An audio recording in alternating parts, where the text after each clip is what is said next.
हमें रोक सके ये जमाने में दम नहीं, हमें रोक सके ये जमाने में दम नहीं, हमसे है जमाना जमाने से हम नहीं।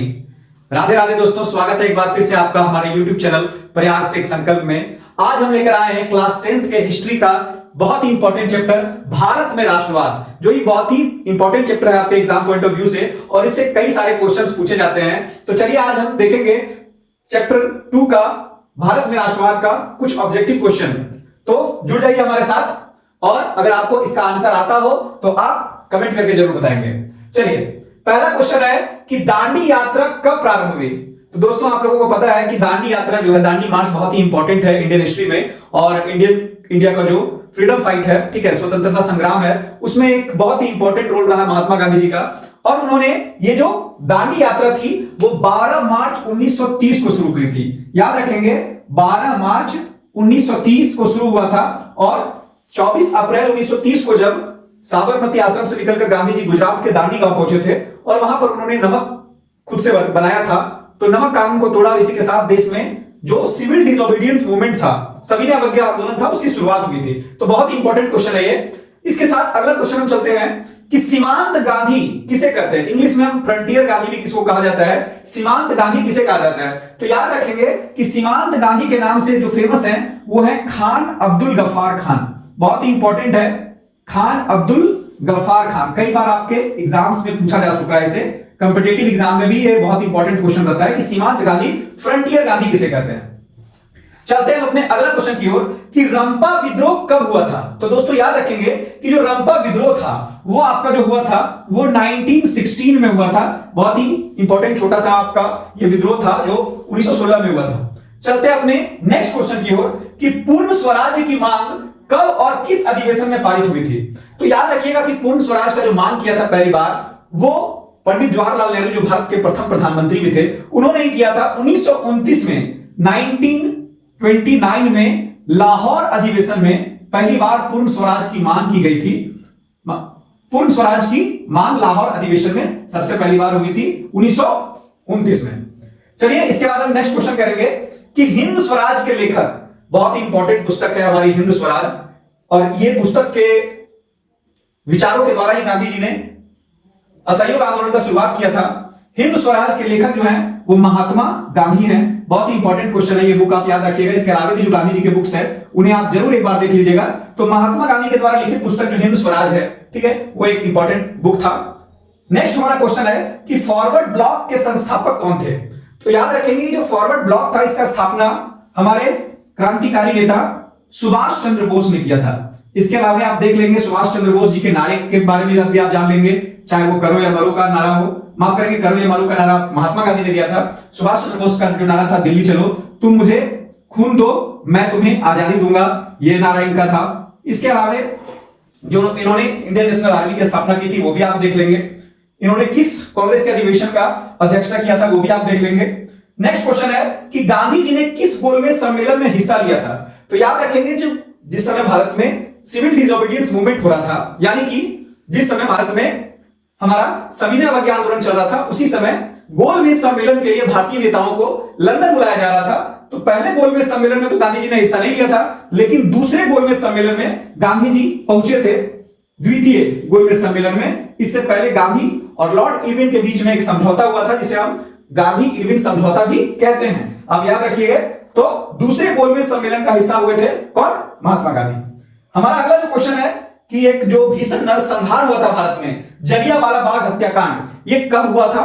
तो दोस्तों ये जो भयावह घटना भारत में घटी थी वो 13 अप्रैल 1919 को घटी थी। याद रखेंगे, 13 अप्रैल 1919। और इन सारी घटनाओं का परिणाम था कि भारत में फिर बाद में असहयोग आंदोलन चलाया गया। तो एक इससे रिलेटेड और क्वेश्चन आता है कि जलियांवाला बाग हत्याकांड का सर्वे करने के लिए, मतलब इसके ऊपर कौन सा एक कमेटी बैठाई गई थी, तो हंटर आयोग की स्थापना की गई थी। तो ये इंपॉर्टेंट क्वेश्चन है दोस्तों। आप देखेंगे कि बहुत सारे आंकड़े, बहुत सारे डेट्स हिस्ट्री में याद रखना पड़ता है। लोग इसलिए कहते हैं कि हिस्ट्री ज्योग्राफी बेवफा, दिन पढ़ो रात सफा, लेकिन ऐसी कोई बात नहीं है। अगर आप समझ के पढ़ेंगे, चीजों को आप सिलसिलेवार पढ़ेंगे, तो इतिहास वाकई एक मजेदार सब्जेक्ट है। तो चलते हैं दोस्तों अपने अगले क्वेश्चन की ओर। हमारा अगला क्वेश्चन है कि असहयोग आंदोलन किस घटना के बाद और कब वापस लिया गया। तो याद रखेंगे दोस्तों कि जो असहयोग आंदोलन था, जिसे गांधी जी ने 1920 में शुरू किया था, उस आंदोलन को 1922 में चौरी चौरा हत्याकांड के बाद वापस लिया गया था। ठीक है, याद रखेंगे। इसके बाद गांधी जी ने जेल से ही इस आंदोलन को वापस ले लिया था, क्योंकि गांधी जी को यह डर था कि इस आंदोलन में हिंसा आ गया है, जबकि गांधी जी अहिंसा और सत्य के विचारधारा से लड़ाई लड़ते थे। चलते हैं अगले क्वेश्चन की ओर कि गांधी जी दक्षिण अफ्रीका से कब वापस आए थे। गांधी जी, आपको पता है कि दक्षिण अफ्रीका में थे, और गांधी जी दक्षिण अफ्रीका से जो वापस आए थे वो 9 जनवरी 1915 को वापस आए थे।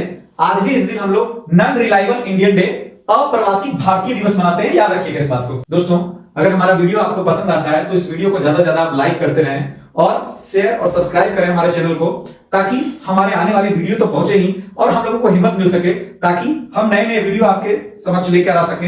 अभी तो हमने एग्जाम के टाइम में बस इंपॉर्टेंट क्वेश्चन अभी आप लोगों के बीच लेकर आया हूं। मेरा कोशिश होगा कि मैं पूरा क्लास, हर सब्जेक्ट का, हर चैप्टर का क्लास का वीडियो आप लोगों को मैं बनाकर, अगर आप लोग चाहेंगे और कमेंट करके अगर बताएं कि हम आपको अगर हमारा पूरा क्लास चाहिए तो पूरा क्लास का एकदम फ्री वीडियो आपको मुहैया करवाएंगे। हर चैप्टर का बेहतर से बेहतर वीडियो और उसका नोट्स भी आपको मौजूद करवाया जाएगा। तो बस आप अपना प्यार, अपना आशीर्वाद हमें देते रहें, ज्यादा से ज्यादा हमारे चैनल को लाइक और सब्सक्राइब करते रहें, ताकि हमें ऊर्जा मिल सके और आपके बीच हम बेहतर ढंग से अपने आप को प्रस्तुत करके ला सके। तो चलते हैं अपने अगले क्वेश्चन की ओर कि खिलाफत आंदोलन की शुरुआत कहां हुई थी। तो याद रखिएगा दोस्तों, 1918 में जब द्वितीय विश्व युद्ध की समाप्ति होती है, उसके बाद खलीफा की जब बहुत ज्यादा बेइज्जती की गई थी, उसके बाद भारत में खलीफा के लिए खिलाफत आंदोलन की शुरुआत जो हुई थी वो बंबई से हुई थी। याद रखिएगा, अली ब्रदर्स जो थे, अली बंधुओं ने इस आंदोलन का शुरुआत किया था। आज मुंबई जिसे कहते हैं, पहले बंबई कहते थे, तो बंबई से इसकी शुरुआत हुई थी। चलते हैं अपने अगला क्वेश्चन की ओर कि स्वराज दल के अध्यक्ष कौन थे। तो याद रखिएगा दोस्तों कि स्वराज दल के जो अध्यक्ष थे हमारे, तो स्वराज दल के अध्यक्ष जो थे वो मोतीलाल नेहरू, पंडित जवाहरलाल नेहरू के जो पिता थे मोतीलाल नेहरू जी जो थे वो इसके अध्यक्ष थे। इसके अलावा इसमें चित्तरंजन दास वगैरह शामिल थे। चलते हैं अपने अगले क्वेश्चन की ओर कि साइमन कमीशन भारत कब पहुंचा। बहुत ही इंपॉर्टेंट कमीशन है ये भारत के स्वतंत्रता संग्राम में, और साइमन कमीशन जब भारत पहुंचा था तो उसी के विरोध में हमारे देश के दिग्गज नेता लाला लाजपत राय की मृत्यु हुई थी। तो याद रखिएगा कि साइमन कमीशन जो भारत पहुंचा था वो 1928 में पहुंचा था। ठीक है, 1928 में भारत पहुंचा था साइमन कमीशन, और साइमन कमीशन का जो गठन था वो 1927 में ही हो चुका था। चलते हैं अपने अगले क्वेश्चन की ओर कि शेरे पंजाब किसे कहा जाता है। तो अभी मैंने बताया था कि साइमन कमीशन के विरोध के दौरान सैंडर्स ने जब लाठीचार्ज किया था तब हमारे लाला लाजपत राय जी की मृत्यु हुई थी, और उन्हें ही शेरे पंजाब के नाम से जाना जाता है। बहुत लोग कंफ्यूज होंगे कि भगत सिंह, ठीक है, भगत सिंह नो डाउट वो पूरे भारत के शेर थे, लेकिन जो शेरे पंजाब है वो लाला लाजपत राय को कहा जाता है। याद रखिएगा, लाला लाजपत राय जी। चलते हैं अपना अगला क्वेश्चन की ओर हम कि काला कानून किसे कहा गया।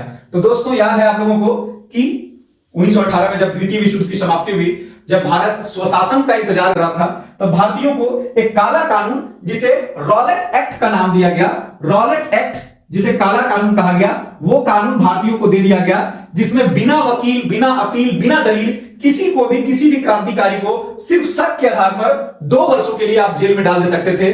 और इसी घटना का परिणाम था, इसी कानून का परिणाम था कि जब अमृतसर के जलियांवाला बाग में लोगों ने इसका विरोध किया, तो वहां पर कैप्टन जो जनरल डायर था वो जलियांवाला बाग हत्याकांड करवा दिया, जिसमें कई निर्दोष लोग, बच्चे, बूढ़े लोगों की हत्या हो गई।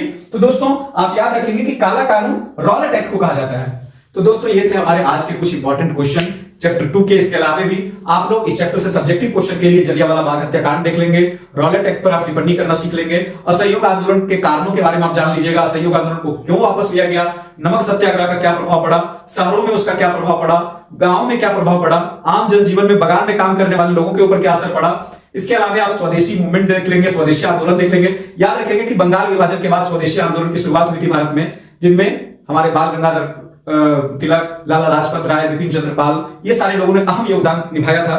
तो दोस्तों आप इसी तरह से हमारे चैनल को ज्यादा से ज्यादा प्यार दें, हमारे चैनल को सब्सक्राइब करें, वीडियो को लाइक करें, शेयर करें और हमारे फेसबुक पेज को फॉलो करना ना भूलें। तो मिलते हैं जल्द से जल्द आपके नेक्स्ट वीडियो में, तब तक के लिए धन्यवाद।